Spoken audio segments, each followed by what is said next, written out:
Marijuana, cocaine, heroin, morphine, dry ice, LSD, MDMA, amphetamines തുടങ്ങിയ narcotic ഇനങ്ങളും anti depressants, barbiturates, cannabis, hallucinogens, inhalants, steroid, stimulants, tobacco തുടങ്ങിയവയും രാജ്യത്ത് വിലക്കപ്പെട്ടതാണ്.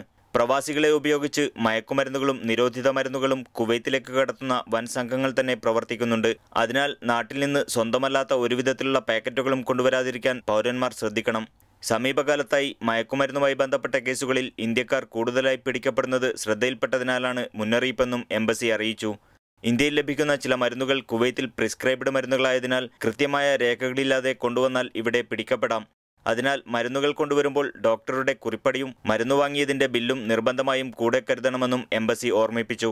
2 ആഴ്ചയ്ക്ക് ആവശ്യമുള്ളതിൽ കൂടുതൽ ഔഷധങ്ങൾ കൊണ്ടുവരാതിരിക്കുക, Ayurveda, homeo മരുന്നുകളിൽ ആൽക്കഹോളിന്റെ അംശമുണ്ടാകാനിടയുള്ളതിനാൽ ശ്രദ്ധിക്കുക തുടങ്ങിയ നിർദ്ദേശങ്ങളും എംബസി മുന്നോട്ട് വെക്കുന്നു. നിലവിൽ കുവൈത്തിലെ ജയിലുകളിൽ കഴിയുന്ന 260 ഇന്ത്യൻ തടവുകാരിൽ 130 പേരും മയക്കുമരുന്ന് കേസിൽ ശിക്ഷ ലഭിച്ചവരാണ്. രാജ്യത്തെ നിയമപ്രകാരം ജീവപര്യന്തമോ വധശിക്ഷയോ ലഭിക്കാവുന്ന കുറ്റമാണ് മയക്കുമരുന്ന് ഉപയോഗം, വിൽപ്പന, കൈവശം വെക്കൽ, കടത്ത് തുടങ്ങിയവ. ഇത്തരം കേസുകളിൽ അകപ്പെട്ടാൽ സഹായിക്കുന്നതിന് എംബസിക്ക് പരിമിതികളുണ്ടെന്നും അതുകൊണ്ടുതന്നെ പൗരന്മാർ പരമാവധി ജാഗ്രത പാലിക്കുക മാത്രമാണ് പോംവഴിയെന്നും പത്രക്കുറിപ്പിൽ എംബസി വ്യക്തമാക്കി. Muneer Ahmed, media 1 Kuwait city.